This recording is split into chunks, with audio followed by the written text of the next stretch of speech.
کہ رپورٹس غائب ہیں، ہمیں پھر بھی سر عاصم کو فون کر کے پوچھ لینا چاہیے۔ زیبا نے فون ملایا تو جلد ہی سر نے فون پک کر لیا۔ سر آپ نے رپورٹس چیک کی جو سر فاروق کی ہم نے تیار کی؟ کون سر فاروق؟ اور میرے پاس کوئی رپورٹ نہیں آئی آپ کی، ویسے بھی میں اب کینیڈا شفٹ ہو رہا ہوں، پاکستان شاید ہی واپس آؤں۔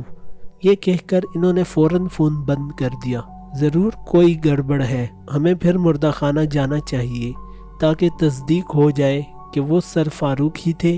اس مرتبہ رجب، تیمور، سحر، زیبا، علی کے ساتھ سارا بھی شامل تھی۔ 6 لوگوں کی ٹیم جب مردہ خانہ پہنچی تو ڈھونڈتے ہوئے اسی دراز پر پہنچ گئے جہاں سر فاروق کی لاش رکھی گئی تھی۔ لاش اپنی جگہ موجود تھی۔ حیرت تو اس بات کی تھی کہ لاش ابھی تک اتنی فریش تھی۔ تیمور اور علی نے لاش کی چند تصویریں بنا لی تاکہ سب کو دکھا سکیں۔ زیبا کو اچانک سے وہی مردہ یاد آ گیا جسے دیکھنے کے بعد اس کی آنکھوں سے آنسو ٹپک پڑے تھے۔ اس نے ڈرتے ڈرتے دراز کھولا تو زیبا نے دیکھا آج اس مردے کی آنکھیں کھلی ہوئی تھی۔ زیبا نے قدرے آگے ہو کر غور سے دیکھا اور اسے محسوس ہوا جیسے مردہ اسی کو دیکھ رہا تھا۔ دونوں کی آپس میں نظریں مل گئی ہوں۔ زیبا خوف سے پیچھے کو مڑی تو دیکھا اس کی ٹیم جا چکی تھی۔ خوف سے زیبا نے ان کے پیچھے بھاگنا شروع کر دیا۔ کوریڈور کے آخر تک پہنچنے پر بھی اسے کوئی نظر نہیں آیا۔ زیبا نے سوچا نہ جانے کوریڈور سے دائیں ہاتھ باہر نکلنا تھا یا بائیں ہاتھ۔ اسی کشمکش میں وہ سیدھے ہاتھ مڑ گئی۔ یہاں سے بھی باہر جانے کا راستہ نہ مل سکا۔ اب وہ بھاگتی ہوئی بائیں ہاتھ کو مڑی۔ باہر نکلنے کا راستہ کہیں نظر نہیں آیا۔ زیبا خوف سے کانپ رہی تھی کہ وہ مردے خانے میں اکیلی اور باہر جانے کا راستہ دکھائی نہیں دے رہا تھا۔ اگر لائٹ چلی گئی تو موت یقینی ہے۔ اوپر سے مردے خانے میں تنہا روتے روتے اس نے اللہ کو یاد کیا اور مدد طلب کی۔ ایک اور جانب کو مڑی تو سامنے دور کوریڈور میں کچھ اندھیرا سا تھا، مگر وہاں کسی کو فرش پر صفائی کرتے ہوئے دیکھا۔ پہلے زیبا کے دل میں آیا کہیں یہ کوئی مردہ تو نہیں۔ ڈرتے ڈرتے آیت الکرسی پڑھتی ہوئی اس کے قریب گئی اور کہا مجھے باہر جانے والا راستہ بتا سکتے ہیں پلیز؟ اس کی شکل زیبا اندھیرے کی وجہ سے دیکھ نہیں پا رہی تھی۔ اس نے ہاتھ کے اشارے سے اپنے پیچھے آنے کو کہا۔ اب اس کے ہاتھ میں صفائی والا موپ نہیں تھا بلکہ ایک چھڑی تھی۔ زیبا چپ چاپ اس کے پیچھے چل پڑی، دل میں باقاعدہ درود شریف پڑھتی جا رہی تھی۔ اس شخص نے سامنے کی طرف اشارہ کیا اور بولے بغیر چل پڑا۔ زیبا نے دیکھا پھر وہی جگہ تھی جہاں سر فاروق کی لاش تھی اور سب کھڑے لاش کی تصویر لینے میں مصروف تھے۔ زیبا نے مڑ کر دیکھا تو وہ شخص بھی غائب ہو گیا تھا۔ زیبا نے آگے بڑھ کر سارا کا ہاتھ پکڑ لیا اور کہنے لگی مجھے جلدی باہر لے چلو، میری طبیعت خراب ہو رہی ہے۔ سب نے دیکھا زیبا واقعی پیلی زرد ہو چکی تھی۔ واپس آتے ہوئے زیبا نے دیکھا کہ باہر جانے والا دروازہ بالکل سامنے تھا۔ مردہ خانے سے نکلنے کے بعد پوری ٹیم اسٹاف روم میں آ گئی۔ تیمور اور علی نے سر فاروق کی تصویروں کو پھر سے دیکھنا شروع کر دیا۔ اب مسئلہ یہ ہے کہ ہماری پوسٹ مارٹم رپورٹس کہاں غائب ہو گئیں۔ رجب نے مشورہ دیا کہ اب ہمیں پروفیسر شمیم الدین سے مدد لینی چاہیے کیونکہ ان کے علاوہ کسی پر اعتبار نہیں کیا جا سکتا۔ پوری ٹیم پروفیسر کے آفس پہنچ گئی۔ پروفیسر صاحب نے جب سر فاروق کی تصویر دیکھی تو سکتے میں آ گئے۔ ایسے کیسے ہو سکتا ہے؟ انہیں اپنی گمشدہ رپورٹ کا بھی بتایا۔ پروفیسر صاحب نے اسی وقت ہسپتال کے مالکان سے رابطہ کیا۔ پروفیسر شمیم الدین نے ان کی رپورٹ کی تفتیش شروع کر دی تو معلوم ہوا کہ ان کی رپورٹس ہسپتال کی انتظامیہ کے پاس پہنچ گئی ہے۔ پروفیسر صاحب کی بھرپور مداخلت انتظامیہ نے پوری ٹیم سے خفیہ میٹنگ رکھی جس میں ان سب کو وارننگ دی گئی وہ اس کیس کو یہیں ختم کر دیں تو زیادہ بہتر ہوگا ورنہ ہم ذمہ دار نہ ہوں گے، اس سے ان کی جان کو بھی خطرہ لاحق ہو سکتا ہے۔ انتظامیہ نے یہ بھی بتایا کہ اس کیس میں جو لوگ بھی شامل ہوئے ہیں وہ زندہ نہیں بچے۔ ہم چاہتے ہیں کہ آپ سب قابل ڈاکٹرز ہیں تو کام کرتے رہیں، کسی مصیبت میں مت پڑیں، اگر پھر بھی اس کیس میں الجھے رہے ہیں تو ہم افسوس کے ساتھ کہتے ہیں کہ اس ہسپتال سے آپ کو فارغ کر دیا جائے گا۔ بے شک آپ کا آخری سال چل رہا ہے۔ انتظامیہ سے میٹنگ کے بعد پروفیسر شمس الدین نے ان کو یہی مشورہ دیا کہ یہ اس کیس سے ہٹ جائیں تو بہتر ہوگا اور اپنے آپ کو آنے والے امتحانوں کے لیے تیار رکھیں۔ پوری ٹیم سے متفق ہو گئے اور کیس کو یہیں چھوڑ دیا۔ اگلے دن سب ایک نئے جذبے سے ہسپتال آئے، اپنے روشن مستقبل کے لیے تمام تر گزاری باتوں کو بھلا کر۔ زیبا ایک نئی مصیبت میں پھنس چکی تھی۔ اس کا لاکٹ جس میں زیبا اور اس کی ماما کی تصویر فکس تھی وہ مردے خانے میں ہی گر گیا تھا۔ زیبا نے آخری مرتبہ اپنی ٹیم سے مدد مانگی اور سب مردے خانے پہنچ گئے۔ زیبا کو زیادہ ڈھونڈنا نہیں پڑا، لاکٹ اسی نوجوان کی دراز سے لٹک رہا تھا۔ زیبا نے جلدی سے لاکٹ اتارا اور مڑنے ہی لگی تو اسے دراز سے کچھ عجیب سی آواز محسوس ہوئی۔ یہ آواز زیبا کے علاوہ کوئی اور سن نہیں پایا۔ سب تیزی تیزی سے مردے خانے سے ہمیشہ ہمیشہ کے لیے نکل آئے۔ کچھ دور جا کر زیبا نے لاکٹ کھول کر دیکھا تو اس میں زیبا کی تصویر کو کھرچ کر اتار لیا گیا تھا، جسے دیکھ کر زیبا کو بے حد حیرت ہوئی کیونکہ تصویر نکال کر دوبارہ شیشہ فکس کیا گیا تھا۔ چند دن پریشان رہنے کے بعد زیبا سب کچھ بھول کر اپنی روزمرہ زندگی میں مصروف ہو گئی۔ 2 ہفتے آرام سے گزر گئے، سب اپنے اپنے پیپرز کی تیاریوں میں مصروف رہنے لگے۔ 6 گھنٹے ہسپتال کی ڈیوٹی کے بعد پڑھائی کے لیے ٹائم نکالنا کافی مشکل کام تھا۔ اسی دوران سب کو وارڈز میں بھی 1-2 راؤنڈ لگانے پڑتے تھے۔ زیبا کو شروع سے عادت تھی صبح کی سیر کی، اور سب سے بڑی نعمت کہ اس کے گھر سے چند قدم دور ایک فیملی پارک تھا جہاں تمام تر خواتین دور دور سے چہل قدمی کرنے آتی تھی۔ کسی مرد کو خاتون کے بغیر پارک میں جانے کی اجازت نہیں تھی۔ زیبا آدھا گھنٹہ واک کرتی پھر واپس آ جاتی۔ ہفتے کی صبح آسمان پر کچھ بادل چھائے ہوئے تھے، موسم خاصا ٹھنڈا بھی ہو رہا تھا۔ زیبا نہ چاہنے کے باوجود اٹھی، گرم شال اپنے گرد لپیٹی اور پارک کی جانب چل پڑی۔ آج بادلوں کی وجہ سے اجالا نہیں تھا، قدرے اندھیرا سا تھا۔ پارک میں کچھ خواتین چہل قدمی کرتی نظر آئیں۔ زیبا بھی اپنے ٹریک پر چلتی رہی۔ کچھ دیر بعد اسے اپنے پیچھے بھاری قدموں کی آواز سنائی دی۔ زیبا نے پیچھے مڑ کر دیکھا، کوئی جوان کالا لانگ کوٹ پہنے ہوئے تھا۔ اس نے لانگ بوٹ پہنے ہوئے تھے۔ اس کا ہیڈ اس کے چہرے پر ایسے آگے کی جانب آیا ہوا تھا کہ اس کا چہرہ چھپ گیا تھا۔ قد سے خاص لمبا چوڑا جوان لگ رہا تھا۔ وہ چلتا ہوا اس کے پاس سے گزر گیا۔ زیبا نے محسوس کیا کہ وہ اتنی تیزی رفتار سے نہیں چل رہا، مگر اسے کراس کرنے کے بعد بہت جلد پھر اس تک واپس پہنچ گیا۔ زیبا کو دل میں تھوڑی سی شرمندگی سی محسوس ہوئی اور تیز تیز چلنے لگی۔ ابھی پھر چند قدم چلی تو اسی جوان نے اسے تیسری مرتبہ کراس کیا اور چلتے چلتے گیٹ سے باہر نکل گیا، جبکہ زیبا کا ابھی ایک چکر بھی مکمل نہیں ہوا تھا۔